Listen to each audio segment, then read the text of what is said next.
And we begin with a recap. Last time we saw our bold adventurers, they had traveled to the city of Tears with a task: to retrieve a war machine and return it to the Emperor Bogumir, back in the Iron City. Though things changed when they realized quickly that this war machine was revealed to be a woman.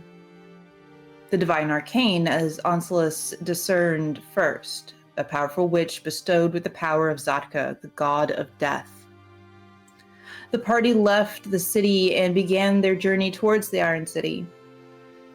Facing their first Lord of Blight, Uzovka, they dispatched her and saw the reality and horror of the power of the divine arcane. From there, the party moved on to Vintercello, where they spent time at the Lunar Eclipse Festival, and unfortunately after a gentle night, were met with the Imperator, the leader Dimitri of the people of the Free North, who also seek the war machine for their own less desirable pleasures. There they escaped, but barely. And finally, they were invited to meet Zatka in his own domain, the Great Ichor. A test was put upon them: suffer their past or protect the future. Zatka was found then drowning Kaliak, revealing her sacrifice for her magic, her own life. Zatka then gave to them the task of defeating the 8 remaining Lords of Blight in the world, and offering in return powerful gifts to aid them further. But after leaving the Great Ichor, the party discussed what they saw and experienced until they were interrupted by a band of the apostate synod. Radek left the farmhouse to approach, seeing that they had a young girl with them, Vasya, the daughter of Desislav from Vintercello. Radek is approached by what appears to be the leader, who addressed him as brother. And we begin, as always, with a quote. Alan Watts said, "You and I are all as much continuous with the physical universe as a wave is continuous with the ocean." Radek.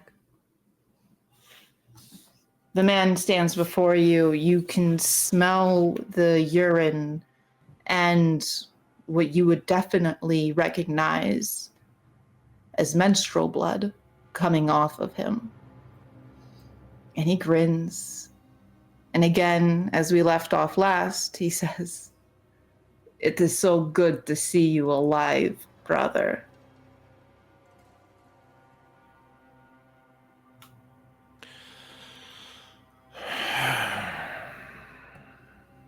Like an ill wind, you blow in at the most inopportune times and bring with you nothing but bad news and detritus floating around and vague odors of piss and whatnot. Bad news? No. My dear brother, I bring you nothing but joy. Somehow I doubt that. No. See, it is foretold that our efforts all these years have been successful. You see his eyes widening. You see the madness there. You see the years of consuming human flesh, the prions in his brain stirring. And what have you been successful at? Divine Arcane. Mm-hmm.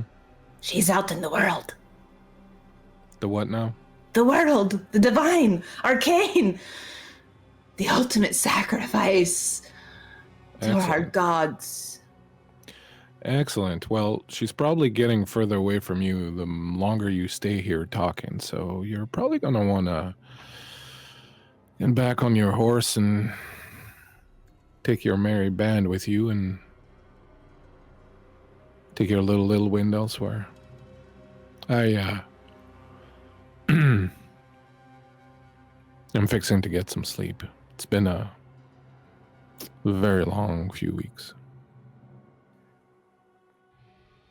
I encourage you to return to us, Radek. No. Why? That's all I'll say on it.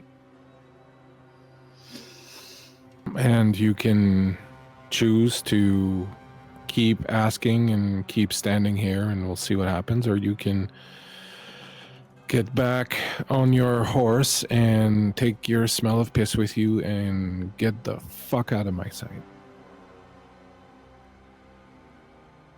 I'll see you soon again, Radek. And he begins to back up, away from you. I take a few steps forward. He mounts his horse.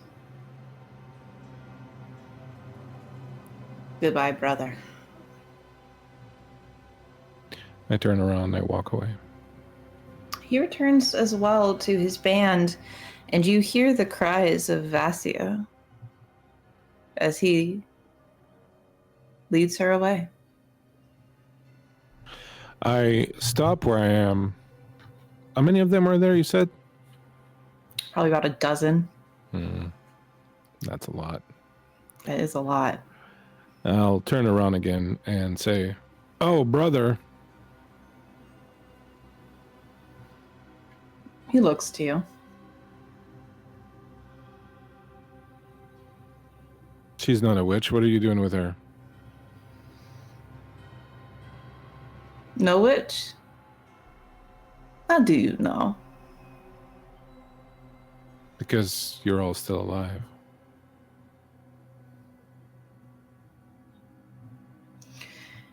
He looks back to his men and makes a motion with his hand, and you know this hand motion, he's going to cut her loose. Run back to your father, little dove. You hear him say this to Vassia, and she doesn't even look back at you. She just runs. See? We can get along when you try. I'll see you soon. And he returns to his party. I will sort of immediately make some signs to Yaga to follow the girl. And I'm going to just stand there, lean on my spear, and keep an eye on them. Perfect. And through Yaga's sight, we return to blackness. And though she blinks, we see 3 horses riding down from the snowy north and well into Glister Run. 2 weeks have passed, and you know that you are close to the spine. Each night, you all have the same dream. A well in a grove. A well in a grove of a forest that Radek is not familiar to you, and you know Glister Run. You know it well. But each night, with this same dream, you are given a well in a forest, a red light, and the same words each time. Do not fear the gift of death. The well is closer. Onslus, you would be aware of what this dream is and what it means, this sort of premonition. The Wailing Well, you have read several times, is a thing of mythos. people dream or say they dream of it, and it is a voice, a guide to find it, to seek it out, that there is information there for them. But nobody's ever found a wailing well. They've only heard stories from one person who heard it from another, but it was notable enough for you to recognize what these dreams mean. Now, other than these dreams, these 2 weeks are long and hard. You find refuge in towns and standalone inns for the most part, but there are a few nights that you must camp out, and those nights are cold and spent huddled together in a makeshift tent. Onslaught, you get closer every day to completing that constellation of yours. Lesh, as you continue to write, you perhaps reflect more on what this task really means to you and Radek. You learn more about the Earth than you do your own compatriots, perhaps. But that staff of yours is singing to you. Perhaps a call to something greater.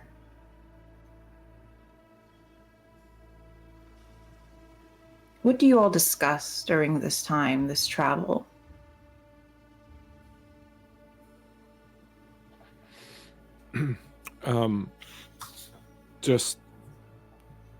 Radek's not going to venture any information about what went down with that guy, unless someone asks. So, and if you do, we'll see what happens. But he's not gonna say anything on it. He's just gonna come back and just go to bed. So, at least on that level, he's not going to say anything about it unless directly asked about it. Just FYI.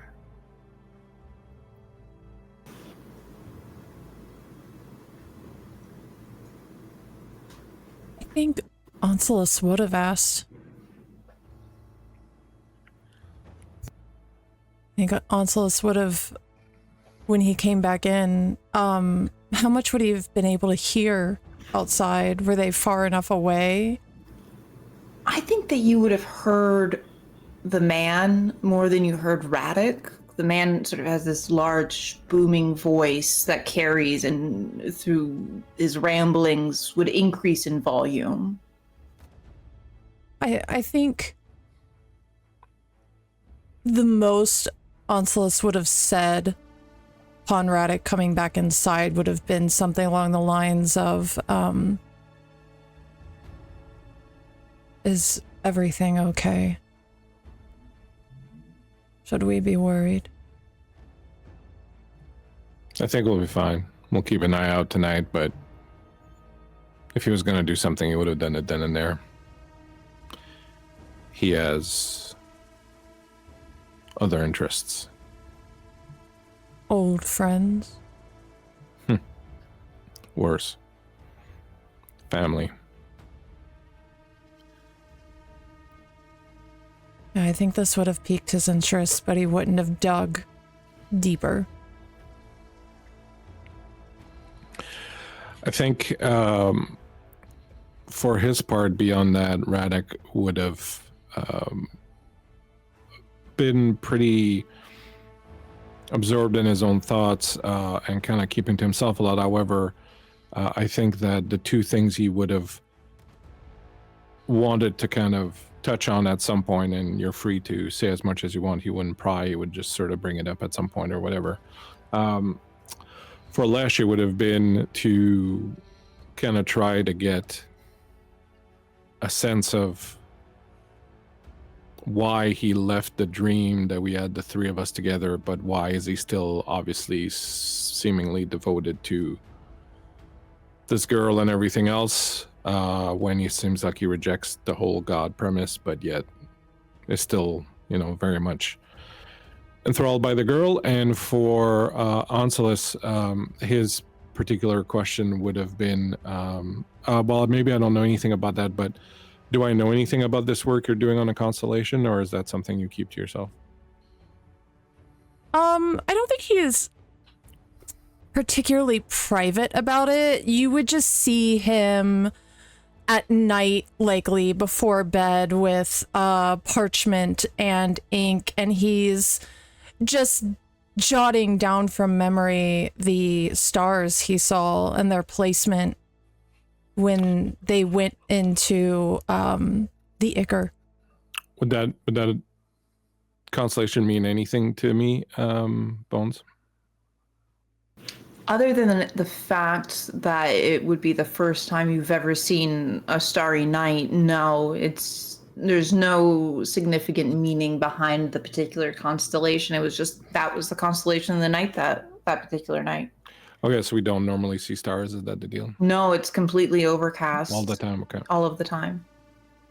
So then I think you would have gently have pried and asked, like, what was the fascination with that, and if he remembered anything or details, he would have, given you the details or made suggestion on changes or things like that if there was something he remembered differently or whatever. So those are two things I would have asked about. Feel free to say or not say. Yeah, I think Onslaught would be really honest with you if you asked him about what he was working on at night. I think he would tell you about the fascination of seeing stars that he'd only read about in books, seeing constellations he'd only seen drawn from archivists hundreds of years ago, and trying to recreate such an astrological map himself out of what he saw that night. And if you saw things that were out of place or things perhaps he was missing, he would take into consideration those additions and try to render something as true to his ability as he can. And I would say that Onslaught, being that his job is in the archives, he probably has a pretty damn good memory. That's a skill he's honed since a child. As far as Lesh goes, he would have answered you honestly. He would have told a complicated story about there's believing in gods, and by believing in them, you give them faith and give them power. And he hates the gods, and he thinks the gods should be punished for what they have done. And so therefore he knows of their existence, but he does not believe in them because that gives them power. And his loyalty to the girl is just that. He is a sword master who has given his oath to protect her, and he will. Okay. Anyone else? To divulge on this long journey of yours? Yeah, Onslaught, as we had already discussed, would be working on jotting down that map of the stars he had seen. And outside of that, I think he would spend a great deal of his time speaking with Kaliak, trying to get to know her on a deeper level outside of just her being the divine arcane, this knowing her as an actual person, asking her about her childhood, about living in the City of Tears, the struggles she may have faced, and what her relationship with Sokka looks like. As much as she would allow him to pry, he's infinitely curious. You would get a lot of information out of Kaliak. As you guys are traveling together, you sort of see this confidence bloom within her that was previously dampened. She's comfortable with you all. She understands that you're not going to kill her or sell her off to the highest bidder. So the childhood that you would receive from her is lonely. There is a certain level of shelteredness that she was subjected to.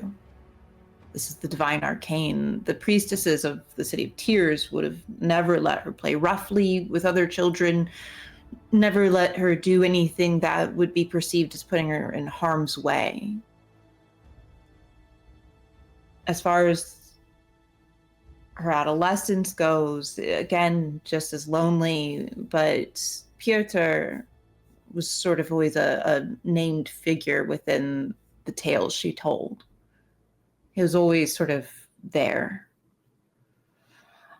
As far as her relationship with Zarka goes, there's a flush across her face when she describes him and describes the relationship she shares with him. Almost like she's not quite sure where to put the words, but the emotion is certainly there, and it is written across her face. You know things like she is infinitely curious about this world. She has an excitement. She hates fish. She likes the taste of mead. And she feels determined on the task she sets out on. Lesh? Sorry. Oh, sorry. No, go ahead. I think a final thing that he would say, and this would probably be the next morning after their visit to the Great Ichor, would be to pull Lesh aside and explain to him the blade, the things that which Zarka had told him to tell Lech specifically, and he would tell him this very carefully, and the look in his eyes as he explains to him the blood inside the blade and how it must be refilled is cautious, and there's a touch of fear behind his eyes when he tells him this. I think that Onslus sees that Lech does care for the girl in his own way, but this power in Lesh's hand still scares Onslus. I think at that, Lech would look to Onslus and say, if you think I would ever draw this blade outside of the most dire of circumstances, then you have not known me well enough. This is not something I will just use. Besides, and I think he would pull out his sword because he's cocky, right? And he would flourish it around a little bit. I like mine better. Very well. It is that I hardly know you at all. Well, I'm a swordsman of iron, and my oath I keep. Simple as that. I have Come, Galika. Go ahead. no reason to believe otherwise. Good. Well, last thing I would want to do is instill doubt in someone who can... And he, looks up at the sky. Do what you do. And there's a little bit of... knowing, but also at the same time, you do some pretty cool shit, buddy. In that, there's a respect for... that he has for not necessarily the fact that Onslus has strength of arms, but he has strength of will, which is a lot.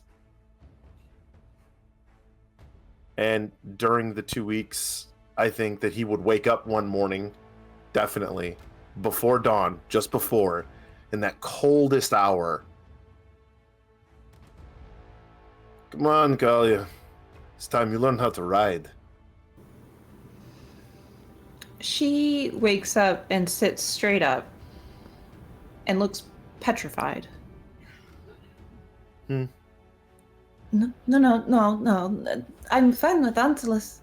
No, you cannot be riding double saddle with Onslus all of the time, because it is too much weight for a single horse to bear. You may be small, but it is still awkward for the animal. You must learn to ride yourself. You see horror come across her face.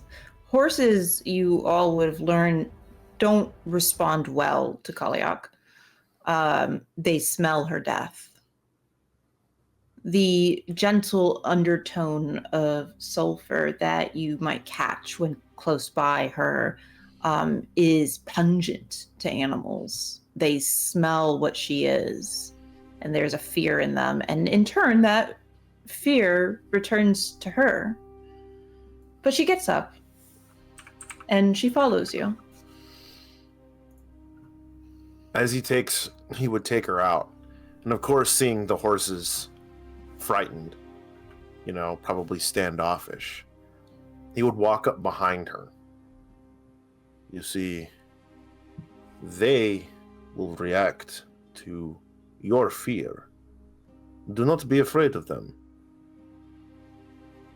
Don't try to frighten them, but don't be afraid of them. I don't really know if I have a choice in the matter of frightening them or not. They know what I am. I know it. You know what horses love above all things? What? And I think you hear this crunch sound. And the sound of steel through something. And he slides a round object into her pocket. Let's see if they like you now that you smell a little better. And he cut a small slice into a ripe red apple and put it in her pocket. Come on, let's go see.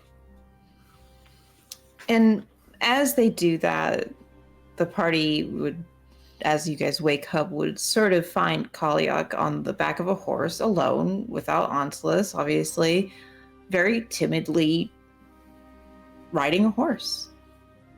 She looks very awkward, a little bit like if you were to put a duck on a horse. She doesn't really know what to do with her hands. Grab the reins. There you go, like that.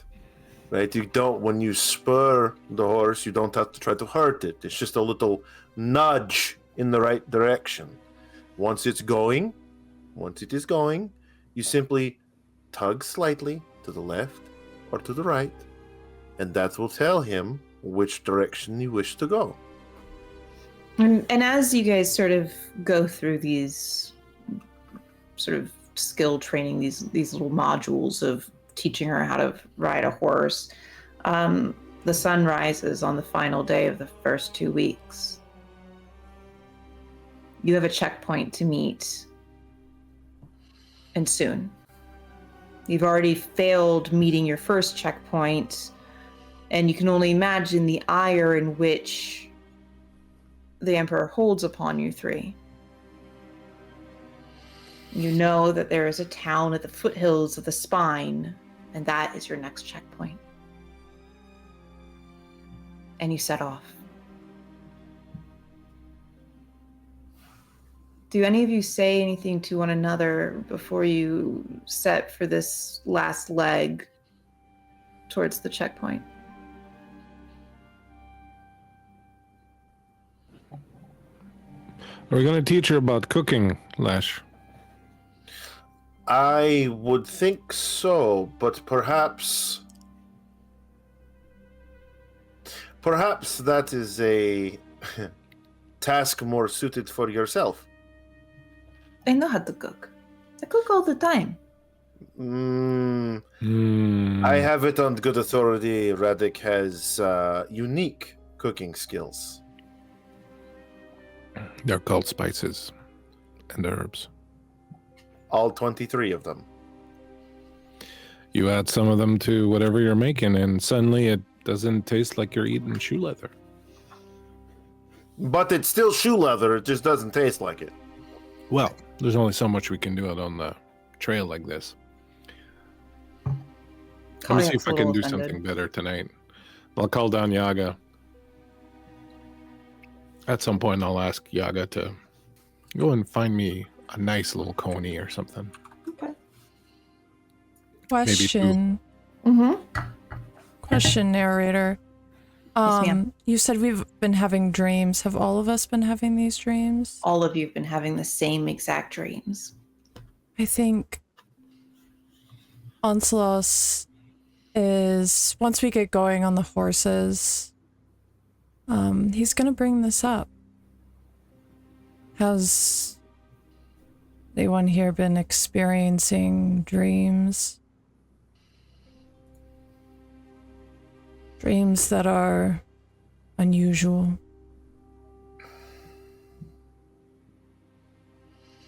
You're thinking of something in specific, Encelis? Yes. A forest. Forest and a well. Do you dream of it? I would imagine that experiencing something like we did with the Great Ichor, or whatever it was, would imprint itself on our memories and force us to relive it and try to interpret it in a way that makes sense to us. The place was sort of like the bottom of a dark well.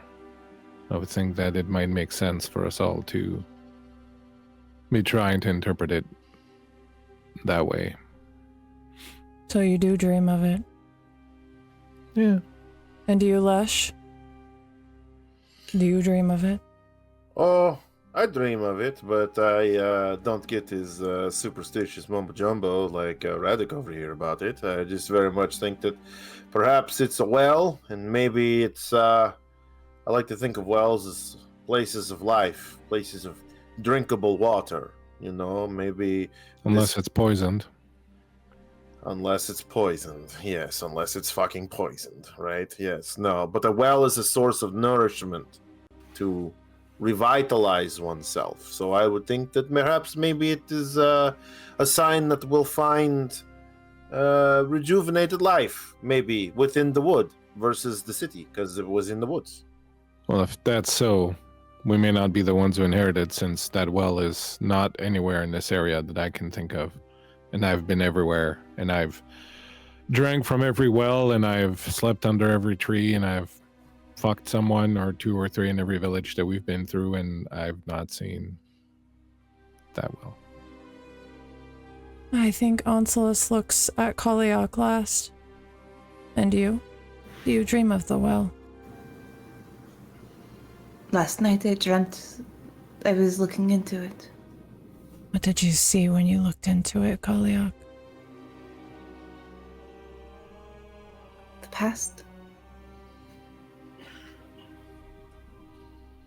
Do you know what this is? I think I have an idea. But perhaps we should wait and see if our dreams become our reality. Perhaps. Be a nice change of pace from our nightmares becoming reality.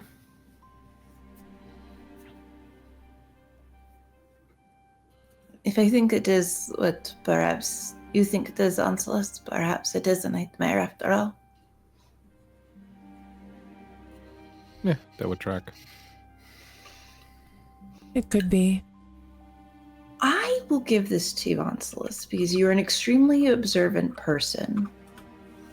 And you sort of begin to form this bond with Kaliak. Her eyes move away from you when she speaks of this dream.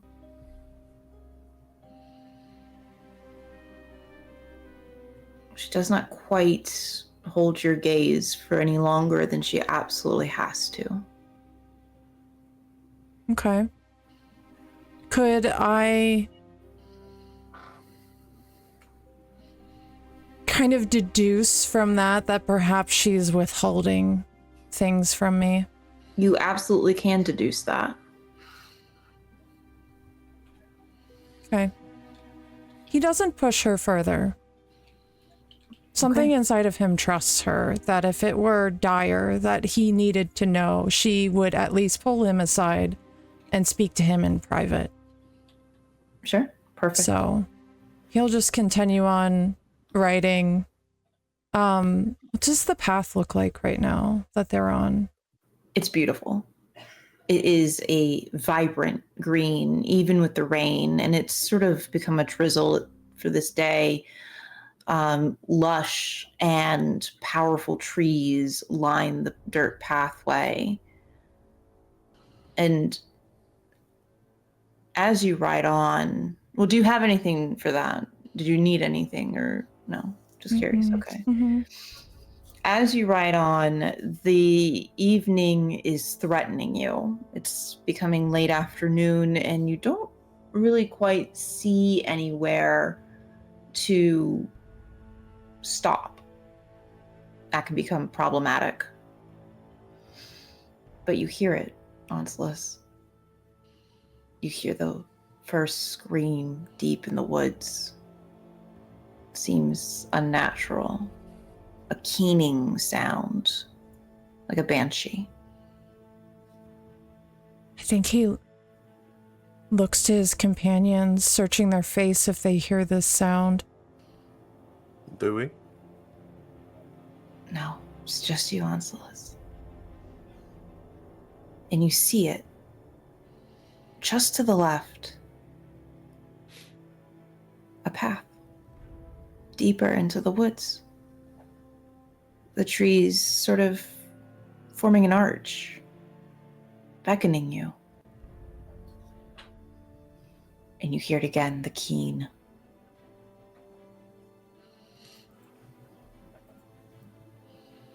It's getting late. I'm not seeing anywhere along this path. We should perhaps move into the forest to make camp. I know the area pretty well. There's nothing that I would know in the area that would satisfy our needs. You hear nothing, Radek. No bird calls, no rustle underfoot, and the staff of yours does not seem to be emanating any power of the Leshy. There's nothing.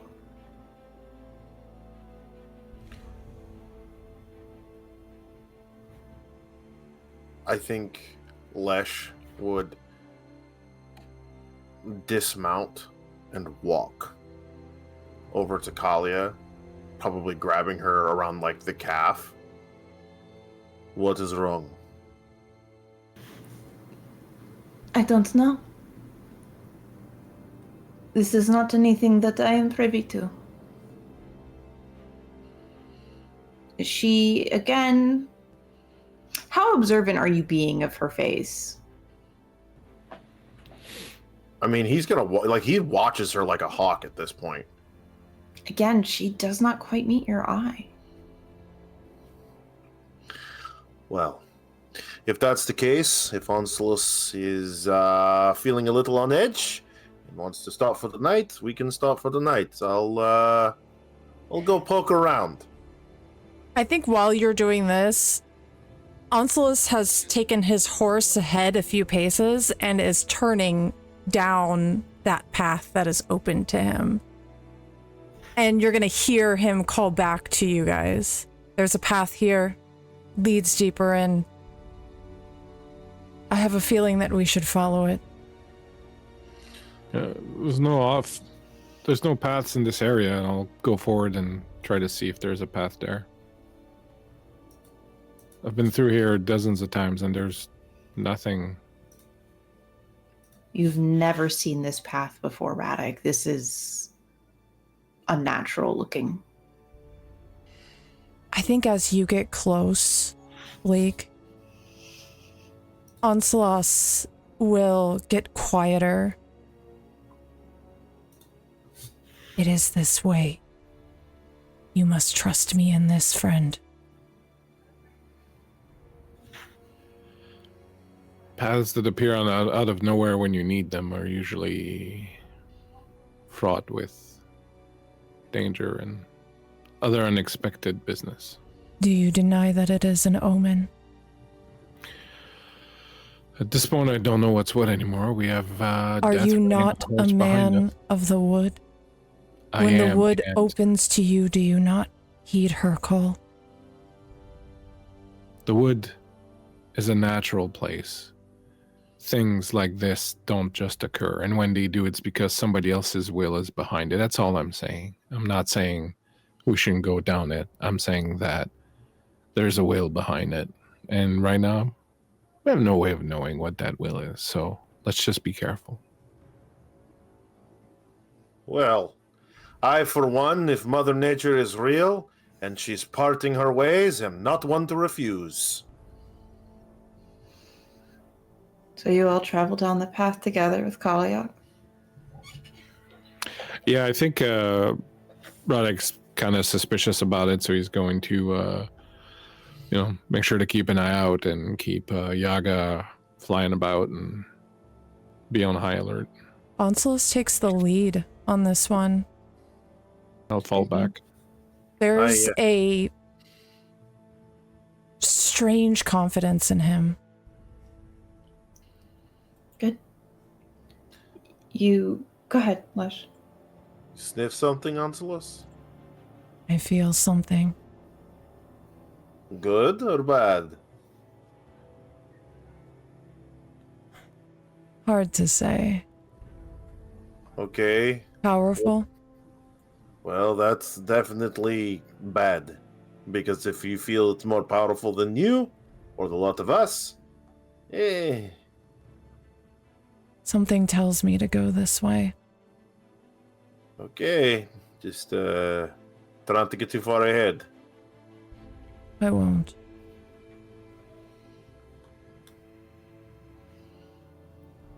You walk. Kaliak eventually dismounts from the horse. You walk for what seems like hours. You swear you passed that same tree 3 times, but the sun doesn't seem to be getting any lower. But it is long, arduous. And you see it on Celeste first. You see the red moon casting its light down over a stone well. The trees arch like a doorway. And you feel the power of something very, very old looming in this grove. Do you walk through the archway? I think he dismounts his horse. Is there a tree he can tie it to? Yeah. He does this. And as he's tying the horse to the tree, his eyes never leave ahead of him. He forgets the others following him. He forgets his voice. And once the horse is secured, he steps through that pathway into this grove. Lesh and Radek, you see the same. And Kaliak is waiting at that archway, almost guiding you in.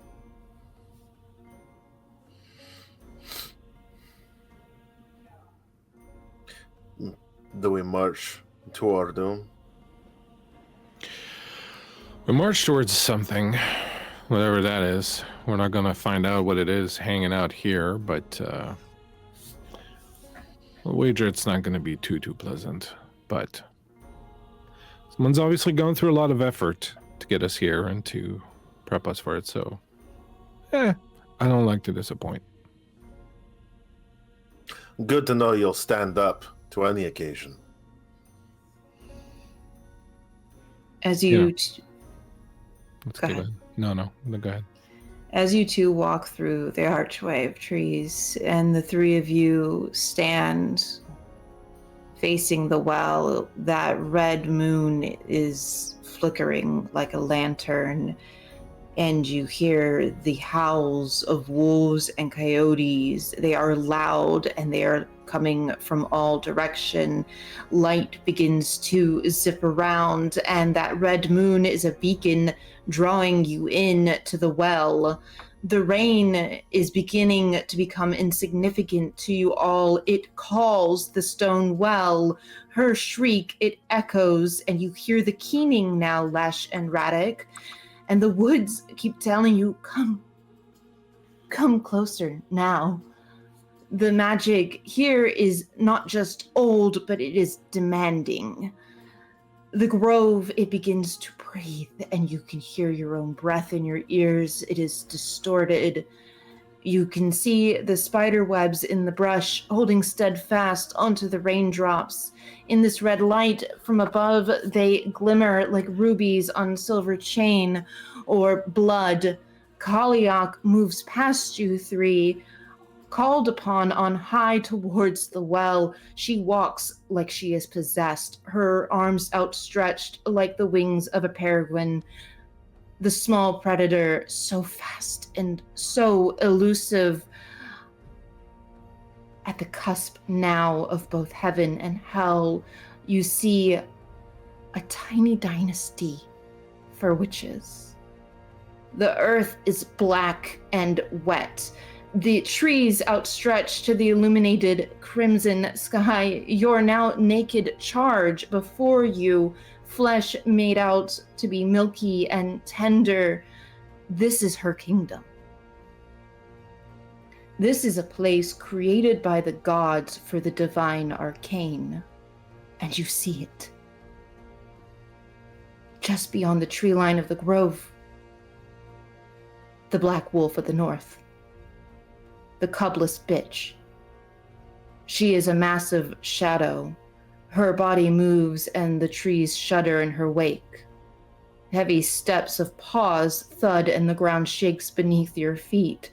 She moves in tandem with Kaliak as both sway and saunter.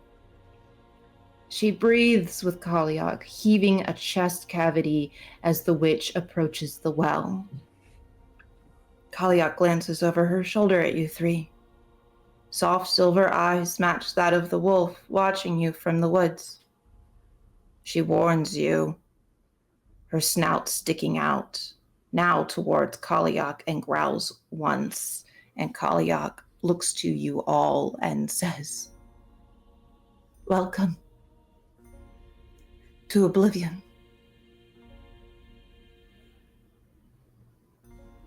What do you do? I think Onslus looks to his companions. It's a wailing well.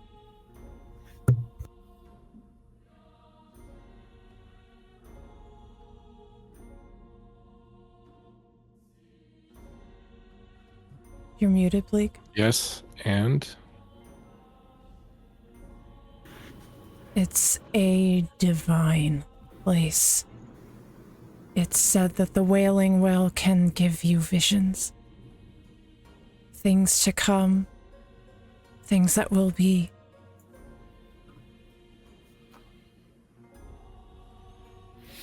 It's not and a also place to apparently fear. Oblivion.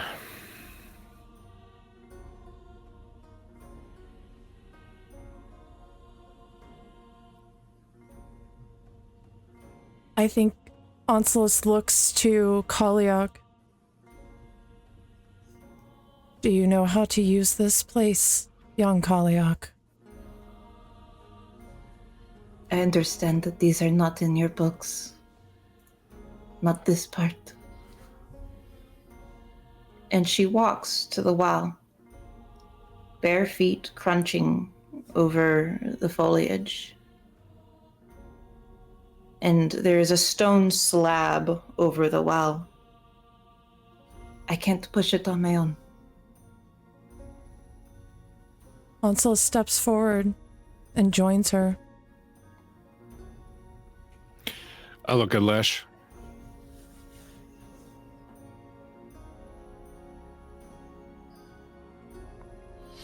Lesh just like barrels forward and almost gently shoulders them out of the way and just gives it a solid fucking shove to uncap it. It does not move. Oh, well, that's a first. Performance anxiety.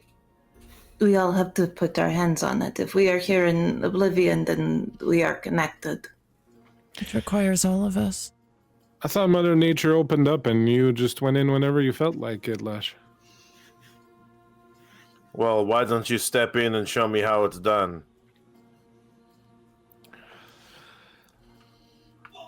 He gets off his horse, comes over slowly. Like this, and he puts his hand on it. Kalyak also puts her hands on it. Roncelis does the same. This is like an on three thing, or what do we do here? Just push. Huh. As you do that, as all four of the hands have made it onto the stone, and that gentle punk, it slides off. And you hear it. The deep groaning, the keening of 1,000 voices. As she looks to you, Roncelis, it's called the Wailing Well for something. It is. It's low and vibrational. You can feel it, though. You can feel the air pushing past your faces. It does not choose, or you do not choose what you get to see. You get the past, the present, or future.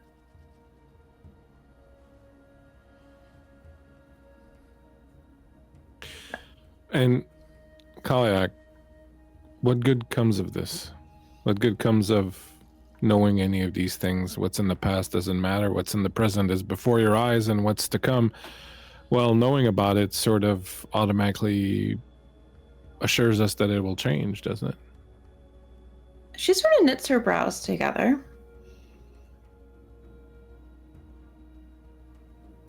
It is insight. And a gift.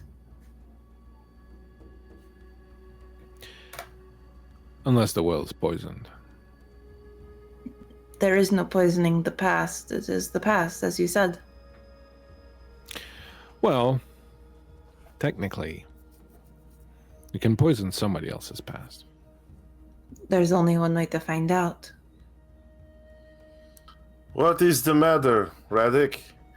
You afraid to remember some things? Or are you afraid to have a little bit of hope? I'm afraid to remember some things. Don't you? No. I don't let fear rule me. It's not fear if it's sensible. Well, I envy you your sleep at night. A past as white and as pure as the driven snow. Do we have snow in this world? You're no longer in the snowy version. As pure... Okay, we do have snow. As pure as the driven snow. Must be incredible to be a swordsman of such repute with so much blood on your blade and still be able to not fear anything from your past. Why would I fear anything from my past? My actions are my own. I chose to do them, and I will choose my own future. Why would I be afraid of what I've done? Are you afraid of what you've done? Yes, I am. And speaking of your future, you think you're getting to choose your future. You really feel, after everything we've seen and done in the past few weeks, that there is anything left for you to decide. The gods have decided to come back and take notice of this world once more. You think any of them care what you, Lesh, great swordsman of the City of Iron, wants? I think you put too much faith in gods. I put none. Doesn't mean they don't have the power to interfere. Oh, but you do put faith in them because you have fear of them. Fear is what keeps you from doing things like this. And I think that he just, like, takes a gulp, puts his head in, freaking what have you with the well. It's just black. There's no water at any level. It's just all black. But you can, you absolutely can put your head in. And there's the moment that it triggers it. The rest of you have, for lack of better words, lost your agency. Your vision goes black. Lesh, you are 15 again. At the wall outside of the Iron City, the rain beats down on your face. Onslus and Radic, you are two birds flying overhead, watching a scene before you. You stand at attention with your father. The rain is just smacking you in the face. He glances down at you once and smiles, beaming pride. You have been a page and now a squire to him your entire life. This is your bond with this man. Do you say anything to him? You've been called out here to the wall under odd circumstance. He didn't really tell you why, but he needed to meet some people and he wanted you to come with him. Who is it we are supposed to meet, Father? I love baby Lesh. He sort of grumbles to you and shakes his head and it says, "Don't worry about it. The one of the Order of Vedeti. He has a task for me to go on." Am I to go with you on this one? My dear boy, it is a long, long journey, and I need you here with your mother. But who will tend to your armor and clean your sword, and who will ensure that Bobby here gets his feed at night? I will take care of it, my boy. Don't mind it. You will stay here with your mother. Okay, if you say so. Good.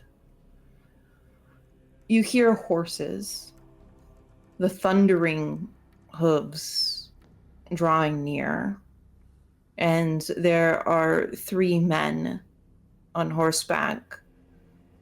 The one in the center is elderly and not a soldier by any means. He has in front of him this sort of bundle kind of wrapped up in blankets. And your father looks to him and says, "Tigomir, do you have the package?" And he kind of shoots this sidelong glance at you, just shh, say nothing. The man in the center approaches and sort of unfurls this bundle of blankets. And you see a face. Young, perhaps maybe 5 years old at best, a little girl with black hair and eyes of silver. And she is most afraid. And she looks at you long and hard, Lash. Do you have her? Good. He kind of slaps your hand. You say nothing. It's just a baby. She's not just a baby, Lesh. No? No, say nothing. Okay. And he approaches Tigomir and pulls the girl into his lap on the saddle of his horse and sort of shushes her for a moment. Tikimir looks to the other man on his left and says, "This is Desislav. He will aid you in this." Your father looks to him and gives a nod, and Desislav looks to you. He's much younger than you saw him at Vintercello. Your boy. Does he ride with us? We could use the help. Your father shakes his head. No. He's to stay here with his mother.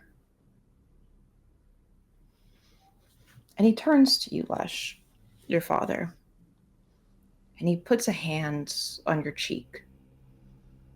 He's not done this in some time, perhaps when you were a young child, but now as almost a man on the precipice of manhood.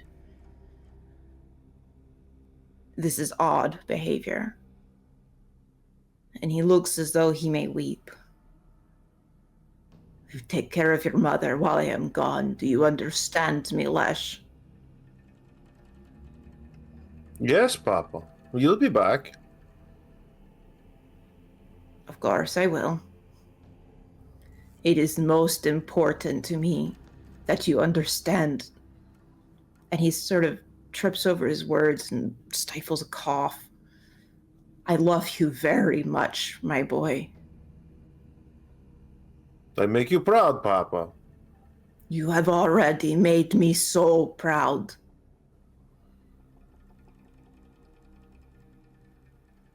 And as we sort of drift back into the clouds, to the two birds circling overhead, Lesh, that was the last time you ever saw your father alive.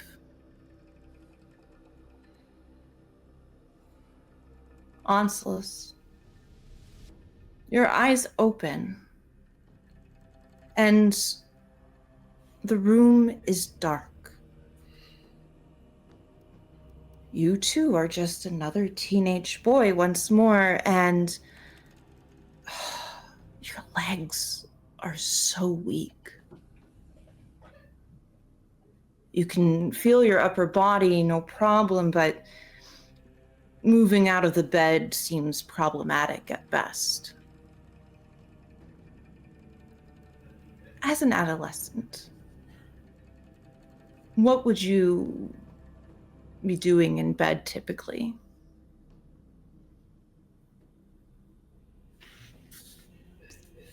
I mean, how young am I? About 14 or 15. Is it a time that I would normally be in bed? Yeah, it's pretty late in the evening, pretty late in the night. I would imagine that he would have a book in bed, a candle at his bedside table, ready to be stifled if anyone were to walk in the room or to walk by. And he would be soaking up knowledge like a sponge, learning anything and everything he could. Perhaps even a book he isn't yet supposed to have. As you sort of relish in this moment of privacy, it is cut short. You hear the opening and closing of a door to the common area of your sort of living quarters. You hear Tikimir sort of come in and sort of start rummaging about. He's starting a fire, he's lighting a lantern, but you hear a second set of footsteps. Small. And just by chance, him closing the door and the way that the air differential changed, yours cracks open.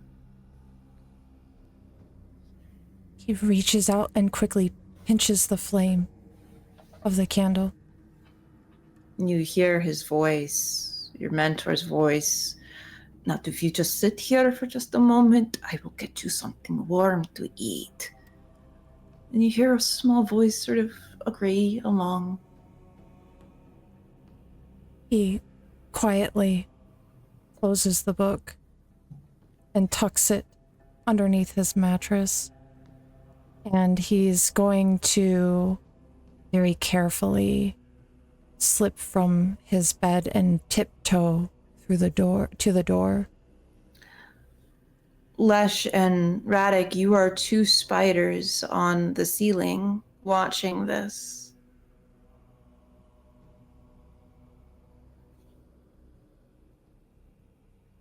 You make it to the door, and you see her.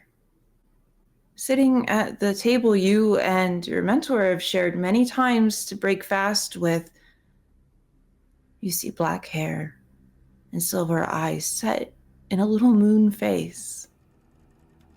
And she's sort of swinging her legs idly and looking about at all the books and baubles and trinkets that have been amassed in these living quarters after so many years. What do you do?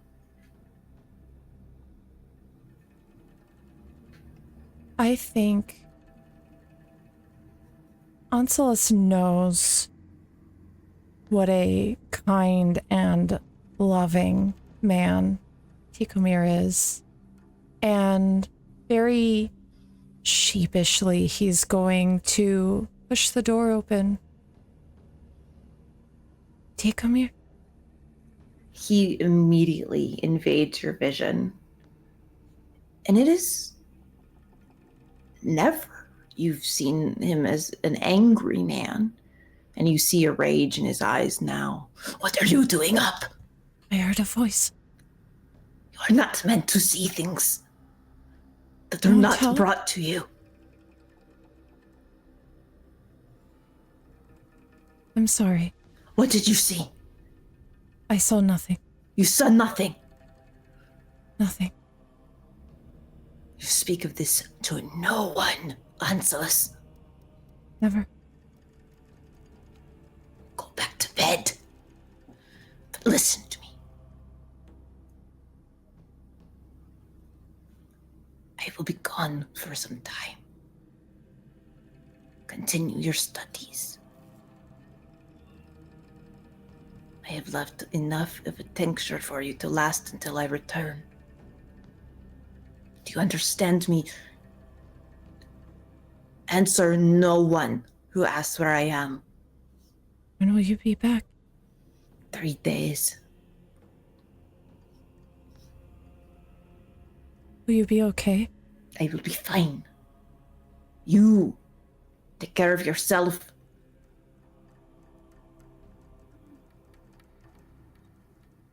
And again, what did you see? Good. And he shuts the door on you quickly. After this encounter, Onsilis, perhaps 6 months to a year later,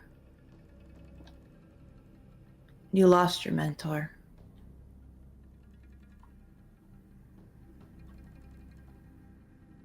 But it was strange how General Casimir looked at you at the funeral.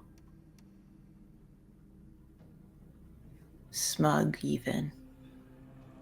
Radek, What? you're a young man again, Oh, God. just barely 15. And Onsilis and Lesh, you find yourselves as two frogs sitting on a rock together, watching this scene play out. You did not know what to expect when your brother told you he was meeting a general from the Iron Army.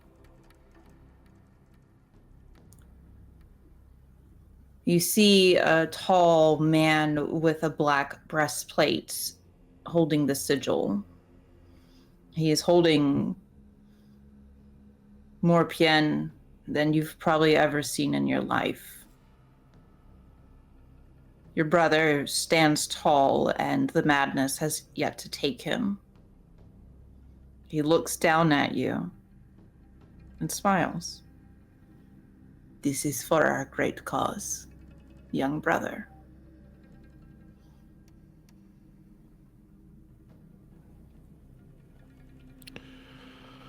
Is there anything I can do? Be my watchman.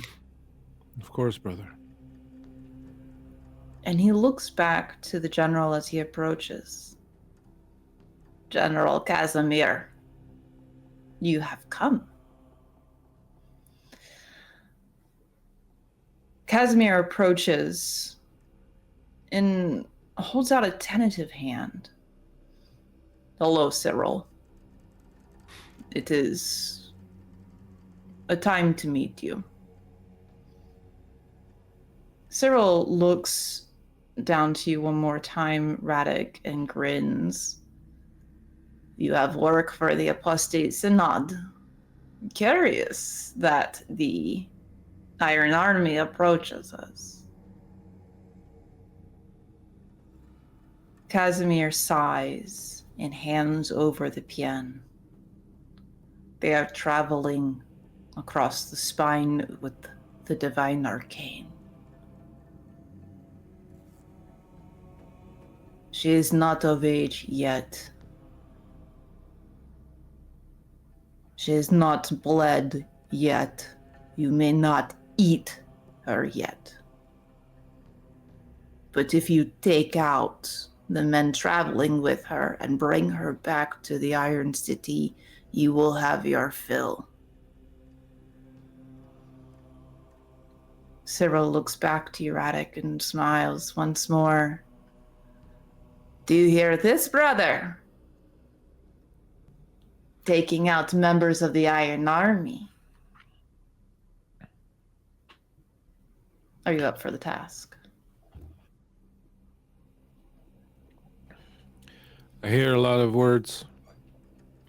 Let's see if they will ring true once we have done our part.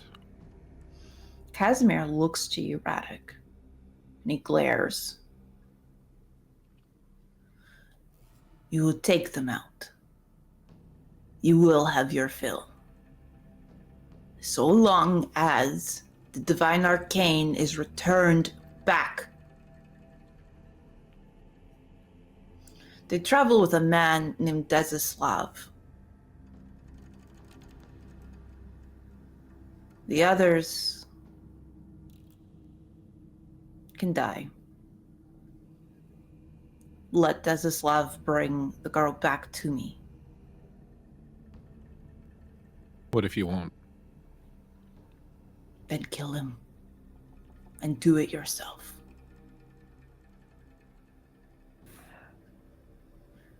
It is a bit more agreeable for a member of the Iron Army to bring back the divine arcane than the Apostate Synod, would it not be?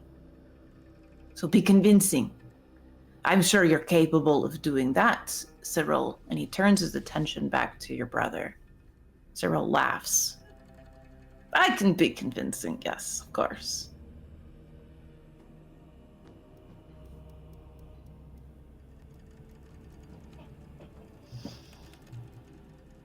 Your vision returns to you. You're all three looking at one another.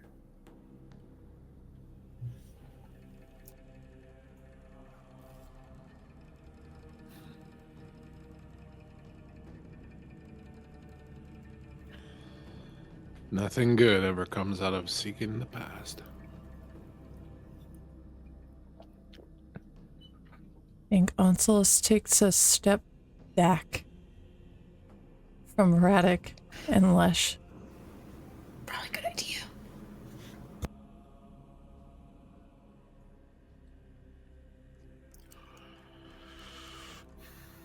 You still think you have a choice in what you do, Lesh? Still think you have control? You still think this is not all planned out and that you're just playing your part? I may fear things from my past, things from my present.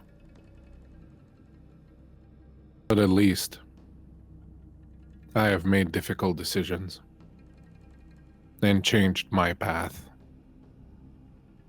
at the cost of much blood. And so perhaps, before you ridicule Me again.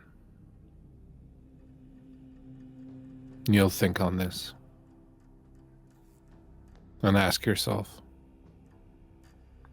if I had the strength and the will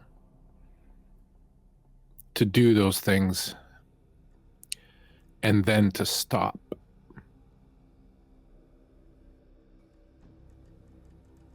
ask yourself what else I might have the strength or the will to do. Now, if we're done here, he'll turn away and walk back to his horse. How do you respond, Lesh?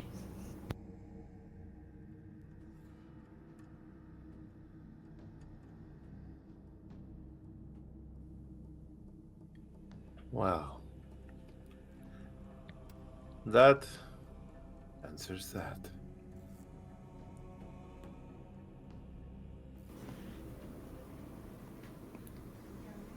Kalyak looks very nervously at you, Onslus.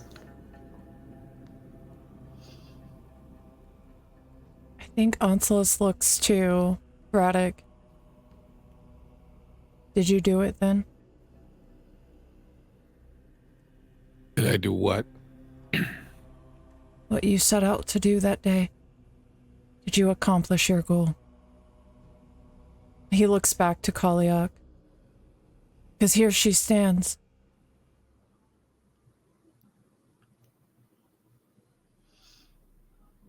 That should tell you everything you need to know. How about you answer his question versus trying to speak in riddles? And I don't separate your head from your shoulders. You're going to do whatever you want to do. There's really not much that I can do to change your mind about certain things, but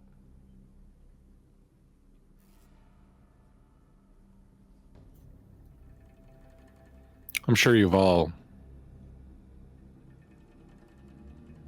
if you ask yourself the question and answer honestly, had to do things in the past that were beyond your control.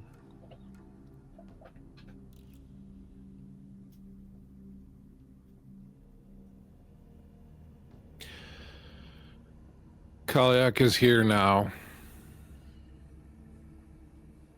Desislav still lives.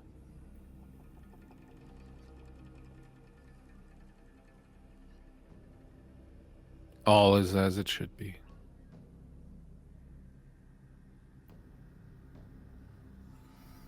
No. How what? How did it happen? What did you do?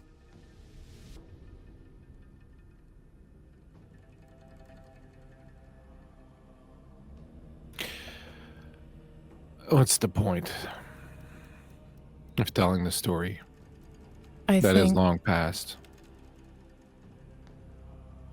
Onslus looks to Lesh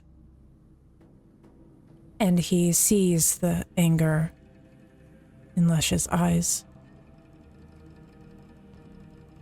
Because I think our friend deserves truth. Even if that truth is ugly. Is there anything but ugly truth in this world? There can be nice truths. Beautiful truths. Not all of them have to be ugly.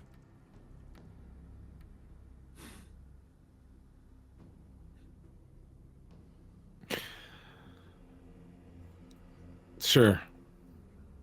But like the stars, they're very difficult to find.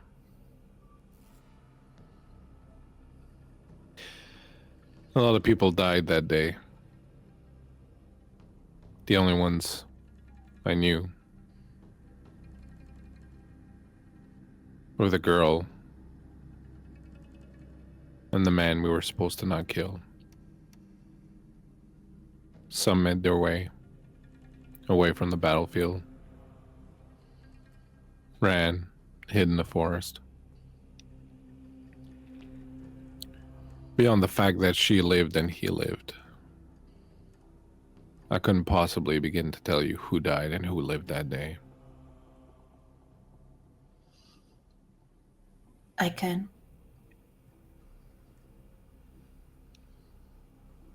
I did not get the past. Would you like to see it, Lush? Yes. Are you sure? I cannot kill him unless I know it was him. Kalyak looks back at the well.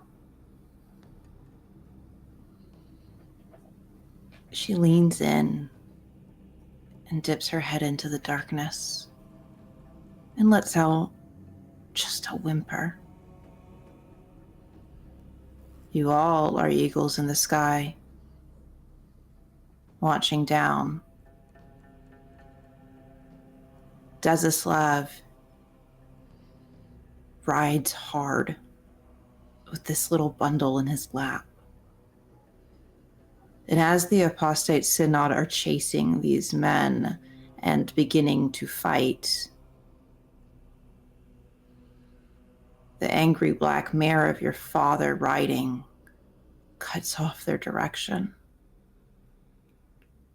Cyril gets off his horse and laughs.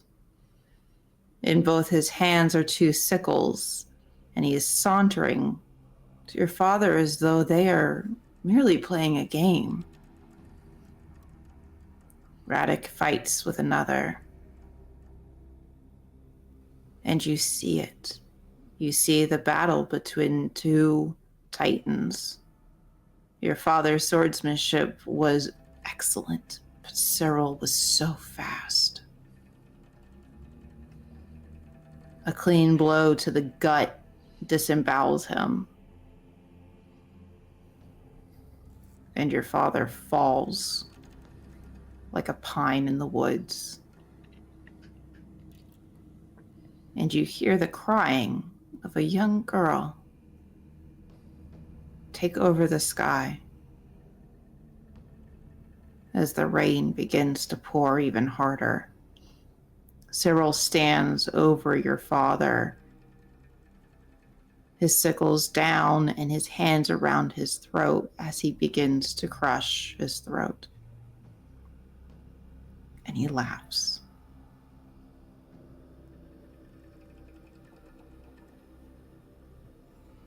It was not Radek who killed your father.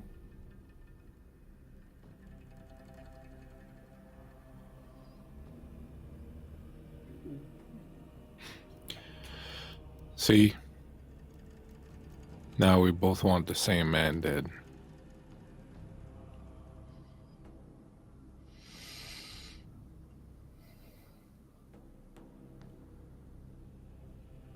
It was a clean death.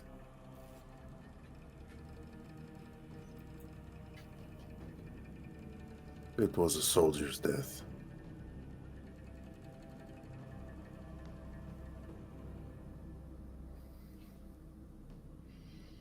Kalyak looks back to Onslus. She's still naked. May I have a cloak?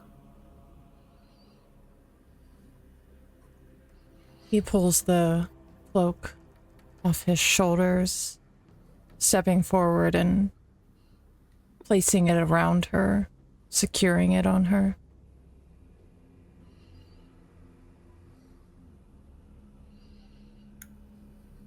You notice then as you reach back, something is back there, Onslus. Underneath your hair, it tugs. Do you reach back there for it? He does. It feels like a hair. It's much longer than the rest. And as you sort of follow it down and you pull it forward, it's a thread of silver. Your eye follows, and it goes back to Kaliak, right at the base of her skull, the seat of the soul. And there's two others.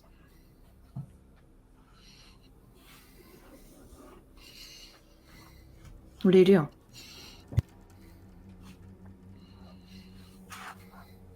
This is going from me to her?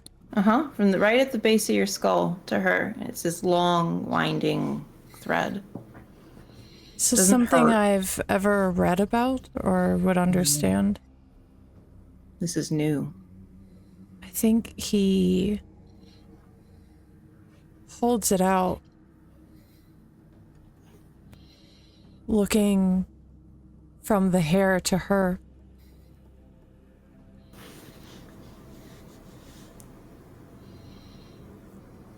Thread of fate. What does it mean?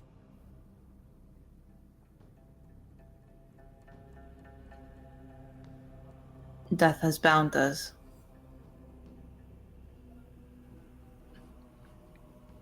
He is pleased with you, with all of you.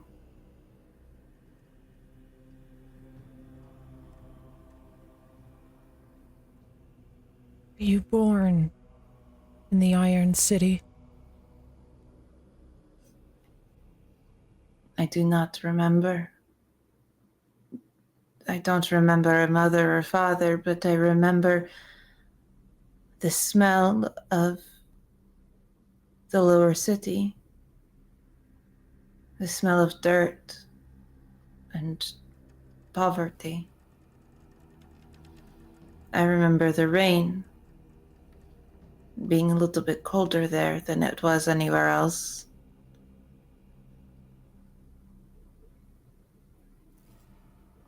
But the rest is sort of foggy. I remember the first time I saw the Temple of Zadka and feeling so warm there. And I remember the face of your brother as she looks to Radek. And how afraid I am of him.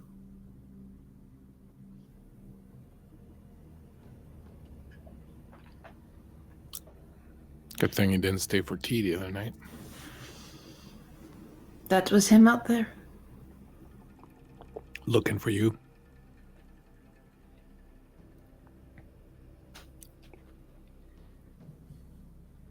It's either him or me. Oh, it's gonna be him. Good. Because both cannot exist on the same plane.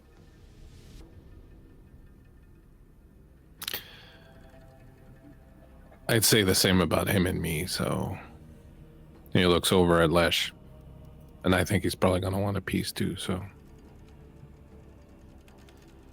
Good. Lesh and Radek, you feel the same. That silver thread doesn't hurt, doesn't feel odd, it's just there.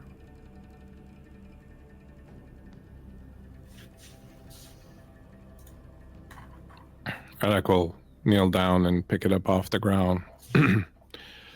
See where it goes, see the connection to Lesh, and then look at Lesh and go, still think you get to make choices? So your silver threads each go to Kaliak. Yeah, no, but I assume he has one, right? He does. Yeah.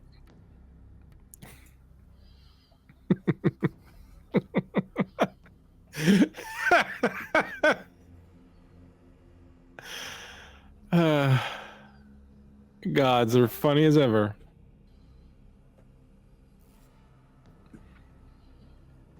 I think perhaps it is best we find somewhere to camp tonight.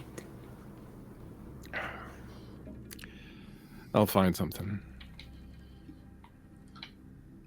That is the second checkpoint that we have missed. The army will march if we miss a third. We have time still to make it to the checkpoint, surely. Then let's go.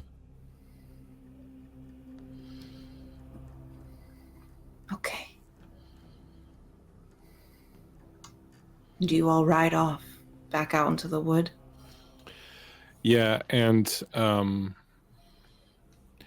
my staff, my lovely staff, my crooked little staff, has this thing that once per day I may use it to find a path when lost within the woods. So I think I might call upon that and see if it can help us find a way to save space to get some sleep. What does it look like for Radek to do that? Does he sort of whisper into it? Does he sort of just flourish it around? I would imagine this is his first time trying this. What does that look like? I think one of the things that's been happening while we've been on the road these past few weeks is that Radek has been getting up early and heading off into the woods and sort of coming back a little later with a bit of a glazed look, I guess, in his eye. And he's been carrying strange little bits and pieces with him, and kind of, when he's sitting on his own, carving little things or making little bundles of stuff that he comes back smelling of as if he's burnt them on those mornings when he goes away.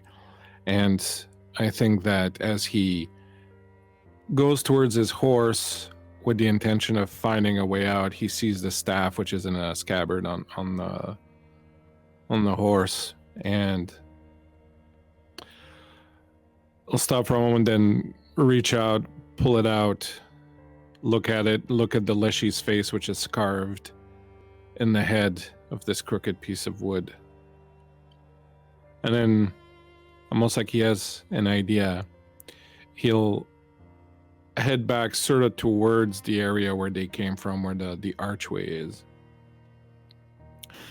And he'll reach into his pack and pull out one of these little bundles that he's made of various types of herbs and whatnot, and he will set it on fire, and he will sort of wave it around a little bit. And then when it's about to burn out, he'll drop it to the ground, and then he is going to close his eyes and dip the staff towards the ground, the head of the Leshy, the face towards the ground, and he's going to inscribe sort of a semicircle pointing in generally the direction sort of out of here, and he's going to do one pass, and then he's going to bring it back again. And as he's doing this, he's intoning something under his throat. It sounds kind of like throat singing, perhaps. You can't make out the words. But as he sweeps the staff back and forth like this in this semicircle, in this arc, the length of the movement gets narrower and narrower, and eventually it stops. And he'll open his eyes and say, "We go that way." And he'll come back, put the staff back in the scabbard. And as the party sets off, Radek, you see it. The stag. Still as ever, staring directly at you. The Leshy. Bow my head, Tim. It walks off.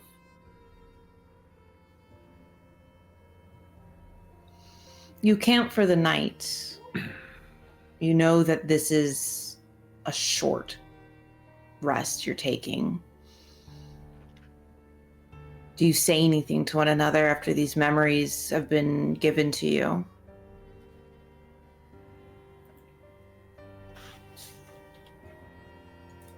Oncelus will steal a moment with Lesh if he sees him standing on his own. He would be. He would be removed. He will walk up to you very quietly, calmly. His head is down and there's a sadness on his face. You knew Tikamir? Yes. He rode with my father.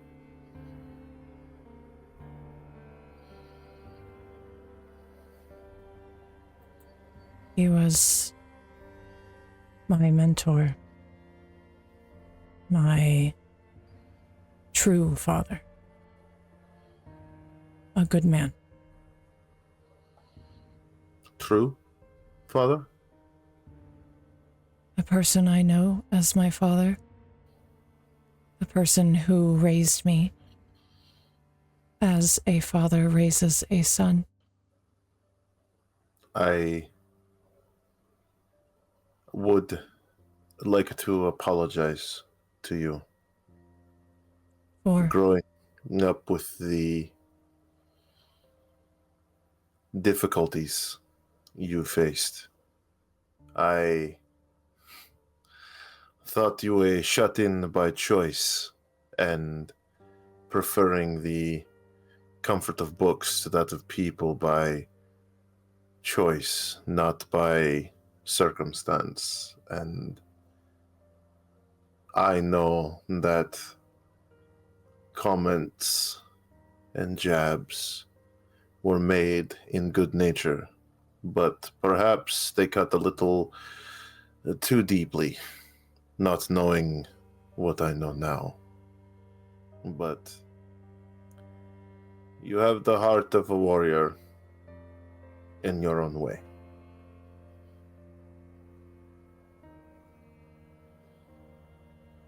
are you going to be okay, Lush? I'll be fine. I think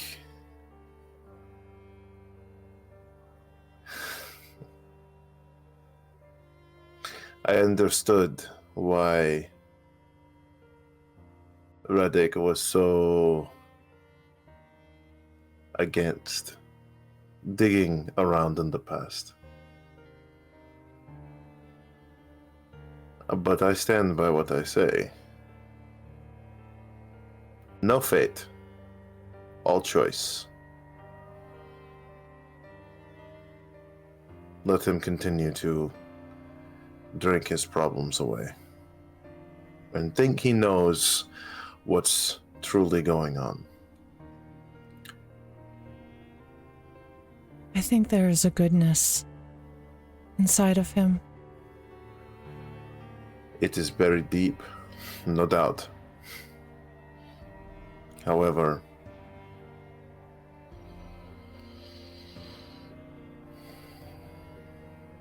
many of us like to think that we've changed, that age affords us that. But for someone who keeps preaching of fate and no choice in matters to come,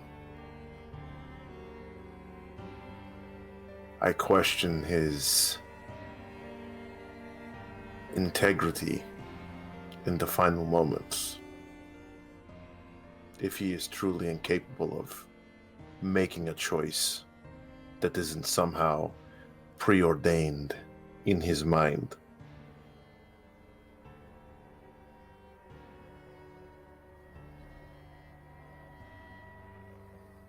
I like to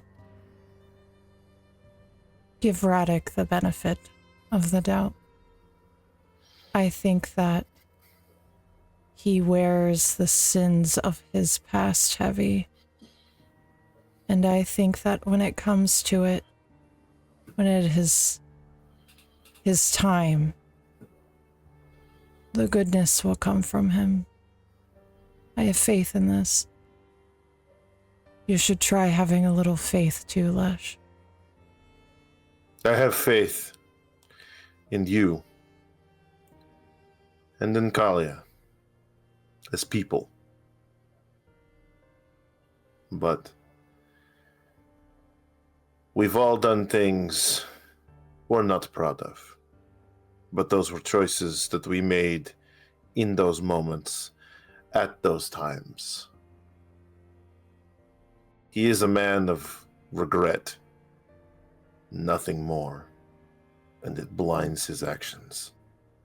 I do hope that you are correct, that should the time come, he will choose the correct course of action. But should he not, and should he put into question any trust I place into him,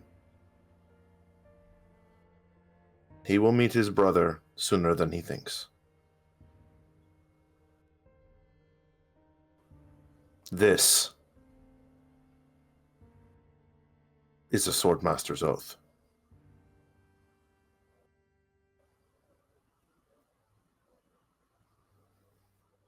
Just remember, he's not his brother. That's why he still breathes. Besides, you like him. That's got to count for something. He has been good to me for a long time. No doubt. But that's okay. I like to let the old man, sleep with one eye open a little extra for a couple of nights. It'll be fine. We'll call it personal growth.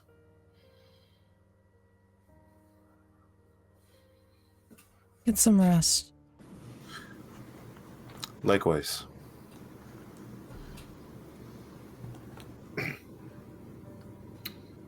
Radek, do you do anything through the night? No, I think Radek has grown kind of sullen, and other than do whatever duties he has to do around the camp and take a moment to give thanks to the Leshy and maybe prepare a couple more little bundles, I think he is going to kind of keep his own counsel. And the only thing he'll say at some point when Anselus and Lesh are off to do their little conversation, I think he's going to, as he's preparing to maybe turn in or something, because he doesn't want to get into a whole thing about it, but he's gonna look at Kalyak and say, means anything. I'm glad that things didn't go awry. Things often went awry in those days, and even when some people weren't meant to die, they had a tendency to do so anyways, so. I think she takes your words for a moment and considers them. And then looks back to Radek.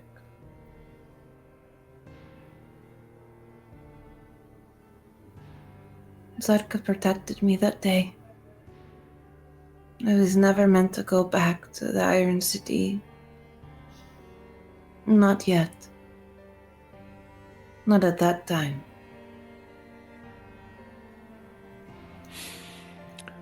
I imagine if I'd killed you by accident, how pissed he'd be at me. I'd be in a whole other fucking slew of trouble. I have horrible news to share with you, Radek. Even as a small child, my magic was devastating. So how come you didn't use it that day? How come you didn't kill us all? Magic hurts. And killing a man hurts more. It hurts the soul. Being killed or watching as a group of savages eat parts of your body while you still live hurts more. We all have our sins, Radek. I have mine as you have yours. Lady, you're the avatar of the god of death. Sins are the least of your worries. And I still have to live with them. Somehow I think that's going to be pretty material soon enough, but yeah, you still have to live with them. Can I tell you something, Radek? Sure. I'm glad that you are with us and that you did not die that day yourself. No, I didn't die that day. Tell me. I died 4 years later.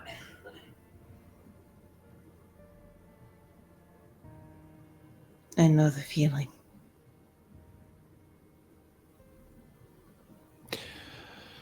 Then what do you say we take a page out of old Lesh's book and decide to not let it bother us tonight so that we may get a good night's sleep?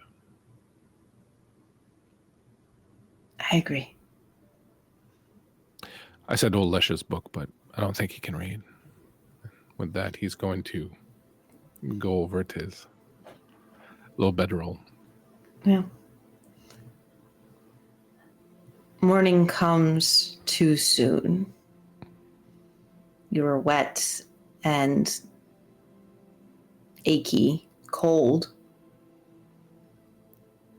You're not far from your checkpoint, and that comes with the hope of an inn with a bath. At least that's what losers. That's what Kalyak tells you, sort of trying to clear the air between the party after seeing what they had seen.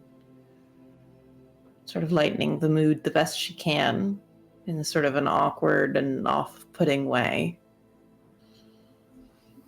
You set off to ride. The rain is substantial this day. It's almost like the gods are making up for what they did for you once you entered Oblivion.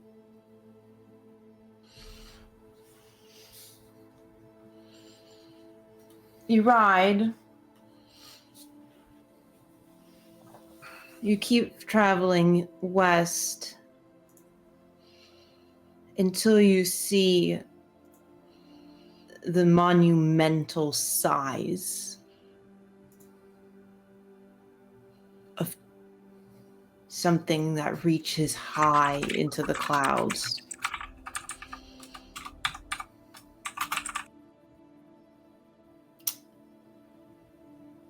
The spine is something that perhaps all three of you have seen. But the look on Kalyak's face shows a memory that she cannot get back. Massive stone, a wall.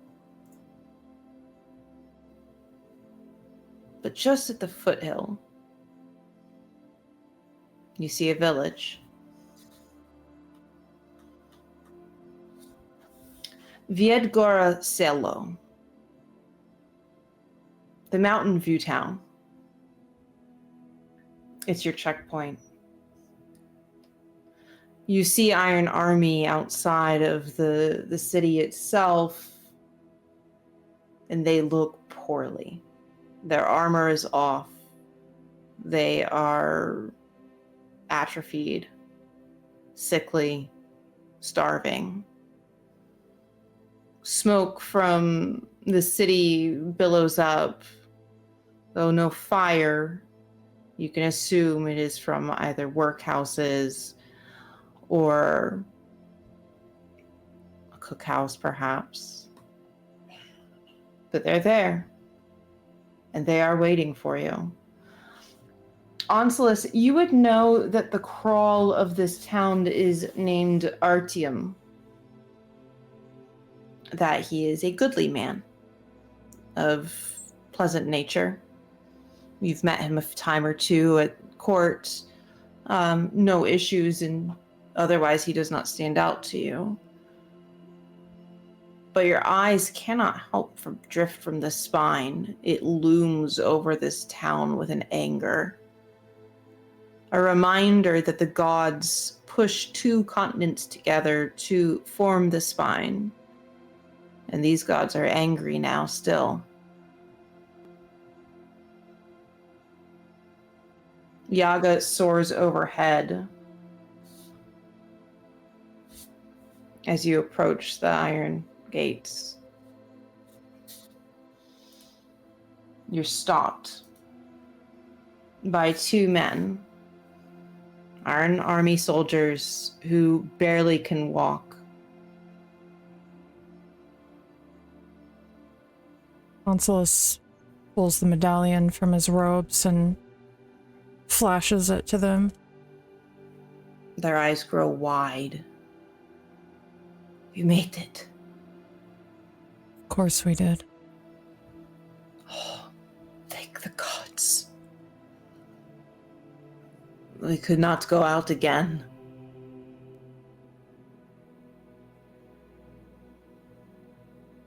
We will send word back to the Iron City you've made it to your checkpoint.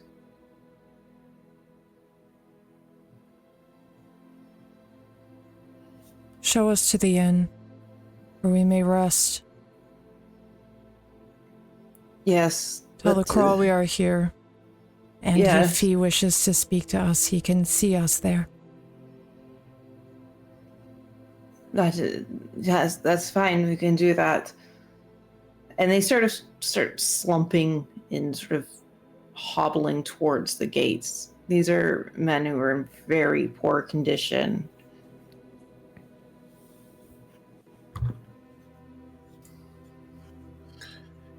Do they look like they're wounded, or do they just look like they're just sickly, poorly.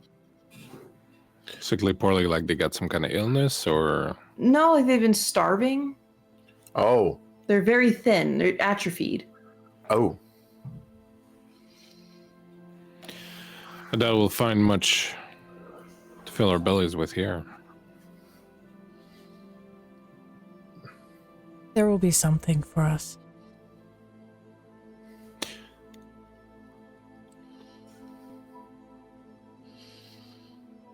So, you continue into the city. They open the gates. Nothing seems to be amiss. It is a busy town. You would know, especially, all three of you ought to know this, that this is a trading town for the mines. Iron is brought here from the mines and transported elsewhere or sent directly to the Iron City. This is a smithy town. They deal in a lot of weaponry, armor, things like that. People are friendly. They're waving to one another. They're smiling. They're taking interest in all of you. But they do not seem poorly like these guards do.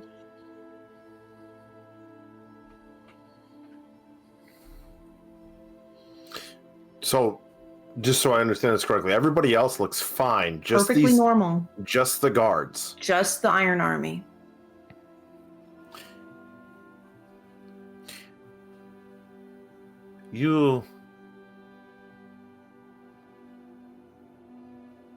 Have you been receiving your rations like you supposed to, soldier? Before I say anything, Lush, you would know that rations would have to go through the spine. And then through this town to get to the Iron Army. Just so you know that. Right. The town here is disloyal to the Emperor. So, We make do. how? Scavenging, mostly. Some of the wives in the village will feed us, but mostly scavenging, hunting what we can. But when we go out to hunt, the hunters of the town make sure that we do not come back to their land. How many are in your group? 10. Have you considered eating the villagers? Like, Lesh just fucking shoots a glare at Radek. Like, fucking, like, do not say another word. That is a sin. I would never desecrate the flesh in such a way. You're right. This town, telling you, sir, and he recognizes you sort of as a soldier. He does not know who you are, Lesh, but he definitely understands the demeanor. This town hates the Emperor. You must be very careful.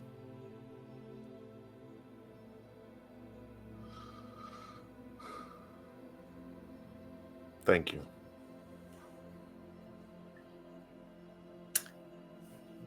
You guys continue on. Again, the town's bustling.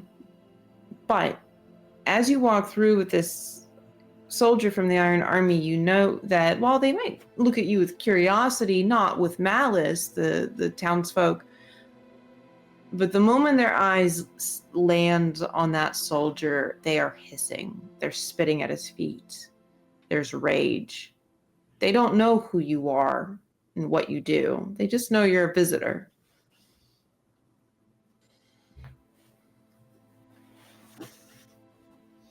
Is there anyone in particular who stands out? Of the townsfolk? Yeah, like who's, hissing and spitting on them. It's mostly women. It's you can discern that these are wives, mothers, or a witch. Why do you do this? We do not allow Iron Army into our town. The irony of what you say is profound. You do not allow them in, yet they stand guard at your gates. You do not feed them, yet they still protect you. And you spit on them, do not feed them, hiss at them. Do you think that they wish to be here? So their option is to leave your town under penalty of death, or sit here and starve while they still perform their duties of protecting you. They do not protect us, they simply wait. I'm assuming for you. No, not for me. But there are things that you don't understand. Things that you assume you know. And if I were you, I'd probably cut them a little slack. Because at the end of the day, they're just following orders. Bah, sympathizer of the Emperor. Get away from me. And this is an elderly, Babishka, and she is turning away from you. She is done with you. Mind the old women, Lesh. Never trust the old women. So, you make it to the inn. It's rowdy inside. People are having a good time. They're drinking, there's merriment, there's food, you can smell it, and it's warm and dry.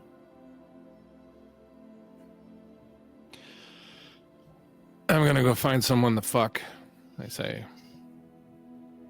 and head off deeper into the inn. Okay. Is that soldier still there? No, he's sort of hobbling back.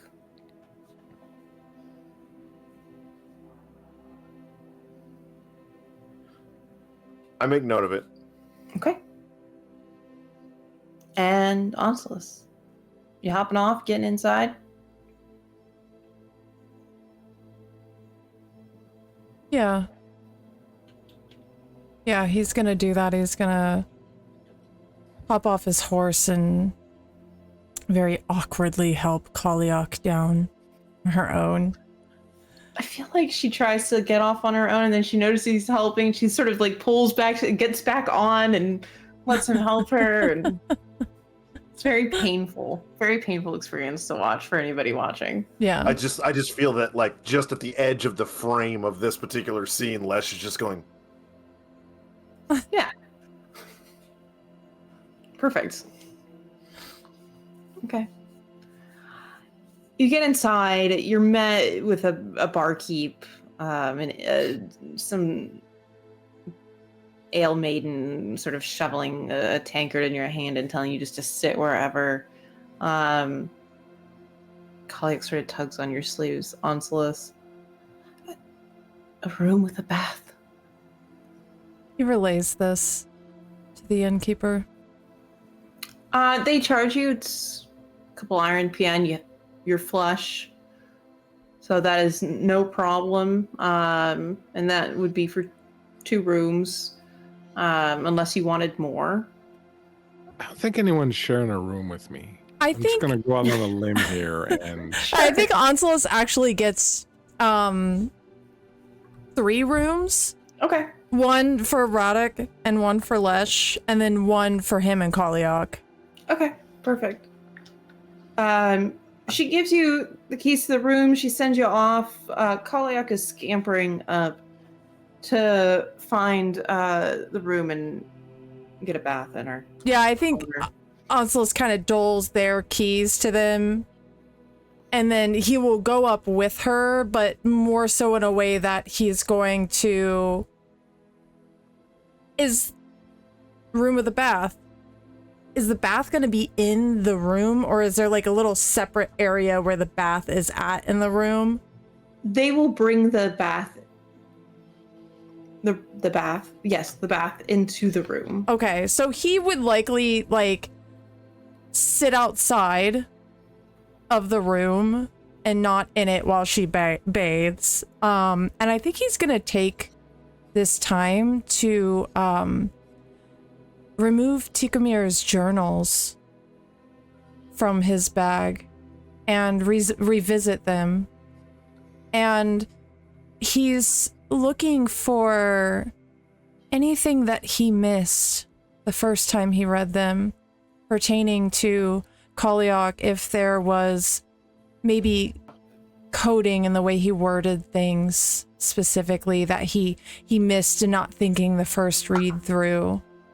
And anything about Lesh or his family or his father. You've never noticed this before. So perfectly done that it's not in haste. It was almost so perfect that it could not necessarily been done by Tikomer himself. He would never deface a journal like this. It's important for him. He was a record keeper. He loved to be accurate in his records. He was an archivist. There are 3 pages missing. 3 sequential pages.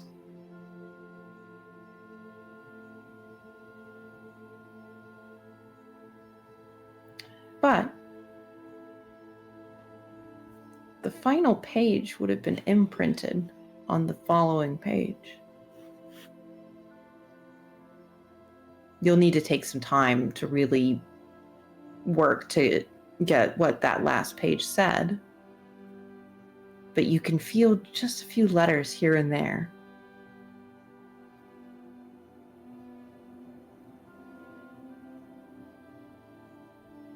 Yeah, I think this is something he starts working on.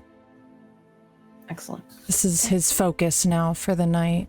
Yeah, okay. And when she finishes her bath, he will move into the room and set up if there's a desk or a table in there, and will obsess over this. Yeah, that's perfect. What is Lesh doing? He ventures back out. Yeah? He finds a butcher, a baker, and a wine dealer.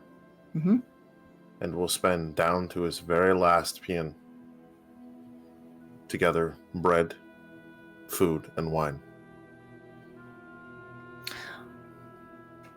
We'll say that costs you 1 gold peon, which is not an insignificant amount of money, but it is substantial. Or it doesn't bleed you dry, but it is not an insignificant amount of money. But yeah, you absolutely can do that. I seek out those guards. They're just outside the gate. I think that I probably at this point have commandeered a wagon of some kind to like drag this around behind me. Yeah, that's fine. And I go to them. Right or wrong, no one starves. No one. Why did you do this? I know what it's like to be in a place that doesn't welcome you. You don't want to be here any more than they want you to be here. You're doing your duty. And you do not deserve to starve because of it. See your boys get fed too. Yeah, yes. Thank you, sir. Thank you so much. And he is basically groveling at your feet. Maybe next time, look the other way for a thing or two. Hard lessons to learn. You never know who might report back to him. If you befriend them, they will protect you with their dying breath. Yes, sir. Yes. These are the people of the Iron Empire. You must protect them, regardless. And you have done your duty. Continue to do it. Yes, sir. Yes. Thank you. Thank you again. Thank you. I think after that, he'd go back and he'd just sit in the tavern and probably have a couple of drinks. It's been a fucking long couple of days. At the tavern, at the bar, Radek is probably face deep in something strange. And sort of starting Radek to... on a Radek. It's starting to dive down a little bit. You hear 2 steps. And then another. The door opens and you see a tall man who is heavy set and dressed in fine fur, an anshanka, and a heavy black beard laying upon his face. You can make an assumption, Lesh, that this is Kral Artyom. I think he turns around mug in hand and just kind of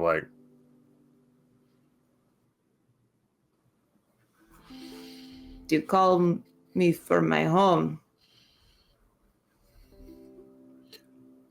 We made it. Who are you? Just tell the hires we made it. You see the realization drawing across his face. She's here. I don't know what you're talking about. I think he just glares at him. She's safe here.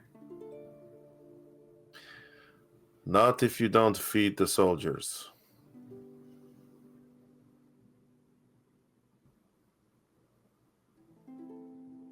There is a disloyalty here.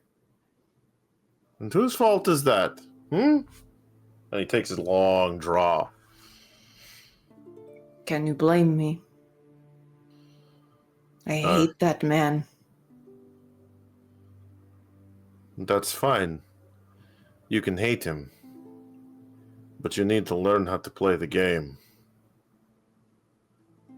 Don't tell me I have to play games. My own city. When you have no idea what are the happenings here. Okay. I want to see her. No.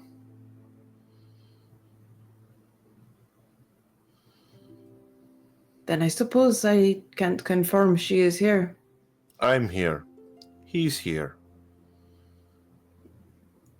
And who the fuck are you? The delivery boys.